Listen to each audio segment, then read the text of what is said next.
Good morning, watch nerds. Welcome to my State of the Collection 5.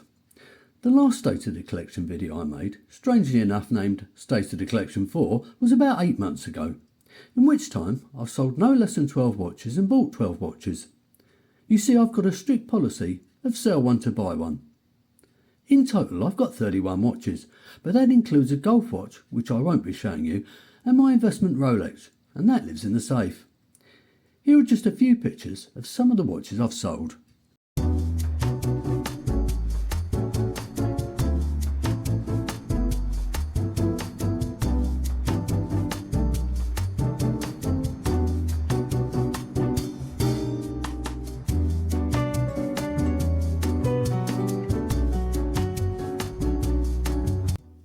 It goes without saying, some of the watches I sold I now miss, but that's all part of the hobby, I suppose. I'm going to take you very briefly through each watch, but don't panic, because when I say briefly, I mean very briefly. However, I've done a full review on each of these watches, so don't hesitate to have a look at my back catalogue. First up is my investment Rolex Oyster Petrol. Now, ever since time immemorial, Rolex watches have gone up in value. That's of course until I bought mine. So a big thank you to Mr. Putin, who triggered a drop in value of nearly every used consumable product since he invaded the Ukraine. So perhaps there's a lesson to be learned there. All that said, it's a very understated and beautiful watch, and it's hard to criticise. This is the first of my two Axios watches, and although one reviewer said somewhere they no longer exist, their website's still going strong. Now, although a 14mm diver, this actually wears a little bit smaller. I think that's down to that deep bezel. Like Alot, Axios' sister brand, these are made to an incredibly high standard. Now have a look at that lovely teal dial. Now, I've owned a few Kokoda watches over the years, including another Sea Hunter, but in a different colour.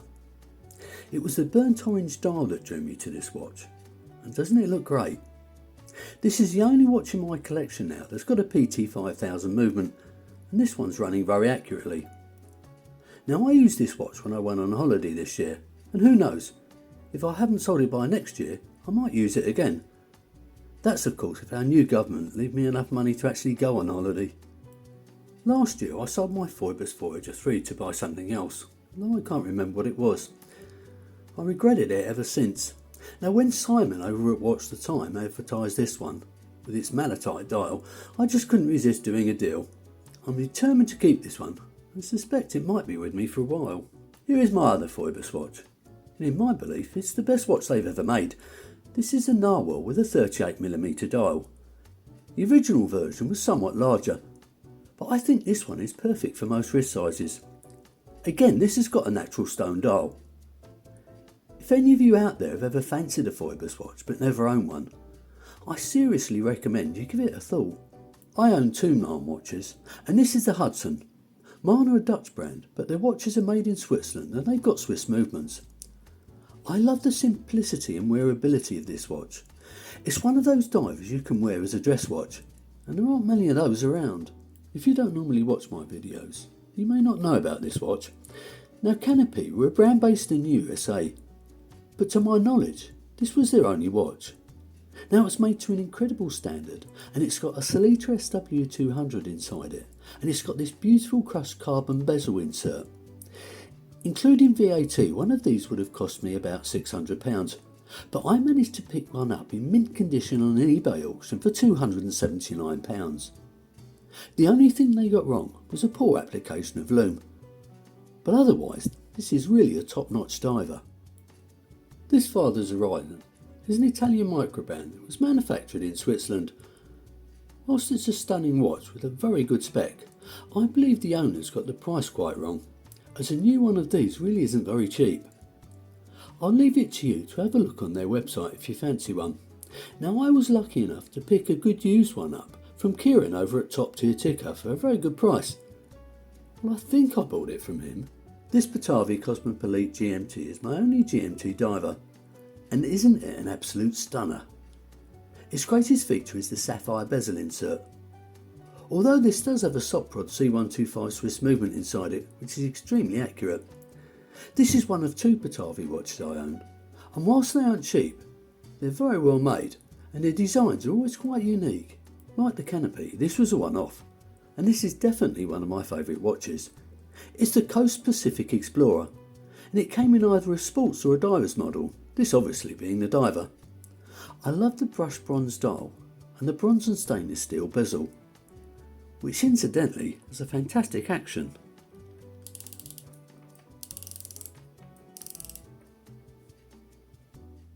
Now the last of my dive watches, and it's one I've owned for a while now. This is the Perenera Rogue X. It's a Romanian brand, although the watches were made in Switzerland, and they've got Swiss Salita SW200 movements inside. The bezel's got a stainless steel insert with a graphite surround, and along with this unique coloured dial, really makes the watch pop. This is the San Martin SN0129 GMT. There are some people who believe this is direct homage to a Grand Seiko, whilst I believe it's actually quite different, albeit I accept it may pay tribute. Like all San Martin watches, the case finishing, bracelet, clasp and overall specification is just ridiculously good for what you pay. This is my second Batavi watch, and it's the Geograph. I love the colour, although it's anything but subtle. The GMT function is the orange and grey disc that travels around the centre of the watch, and the second crown allows you to move the countries of the world around the parameter. Like the Cosmopolite, it's got a Swiss Sobrov movement inside. And now my second Marm watch, and this is a Greenwich GMT. That's Greenwich in New York as opposed to the one in London, as the owners apparently had this thing about the Big Apple. It's nice and compact at 38mm. And don't you just love those bold indices against that waffled dial? Moving on to the only quartz watch in my collection. It's not that I don't like quartz watches, I just struggle to bond with them like I do mechanical watches. This is the Mr. Jones Beam Me Up. They're put together in the UK, and despite the fact they're a bit of a novelty, they use good movements and a sapphire crystal. My only complaint is this snap-on and polished caseback. This may be the watch I've owned the longest. In actual fact, I've owned a 42 and a 40mm version of the same watch. Taste changed, and I believe this 38mm diameter is certainly the best size. Now they come in several iterations, this being the model with the sapphire crystal and the ST19 movement. Needless to say, this is an aftermarket strap, and after trying literally dozens of different ones, I think I've nailed it now. Now if you don't own one of these, I don't think you qualify as a watch nerd. Yema are classed as a French micro brand, renowned for their dreadful customer service, but to be fair, that's the French for you. I would also argue that the company is too old and they've got too big a catalogue to be classed as a micro brand. However, after owning several Yema watches, I can vouch for their quality. Now they make their own movements, and this is a Yema 2000 automatic calibre, which has proven to be very reliable and is extremely accurate. Oh, and I forgot to mention, this is the Flygraph. This is a Steinhardt Vintage Marine, and very rare at that. Steinhardt are famed for their quality homages, and although this very vaguely resembles a vintage watch made by a luxury manufacturer, I believe it's a design in its own right. Steinhardt are a German company, but the watches are made in Switzerland. And this one's got an ETA 2824 movement inside it. What do you think of the blue strap I put on it, which I believe matches those blued hands perfectly? Here is my second and final San Martin watch. It's the SN0131G. Just like the other San Martin I showed you, the quality and value for money is simply off the scale. This is one of their own designs, and I can't quite make up my mind if it's a field watch or a sports watch. From the incredible loom right through to the stunning bracelet and the on-the-fly adjustable clasp, this watch is simply fantastic. When I reviewed this watch, I described it as possibly the only watch I'll ever need. It's the Dryden Heartlander, a microbrand out of the USA. In fact, for a very short period of time, I owned a fully loom version of this watch. It's very compact, very comfortable, and its Miyota 9039 movement keeps close to perfect time, and that's thanks to the fact that they regulate it in-house before they send them out. Another watch I've owned for quite a while now, and never considered selling, is this Seconao Mandala. Although the watch has been made in several different dial colours, I believe this salmon version is by far the nicest.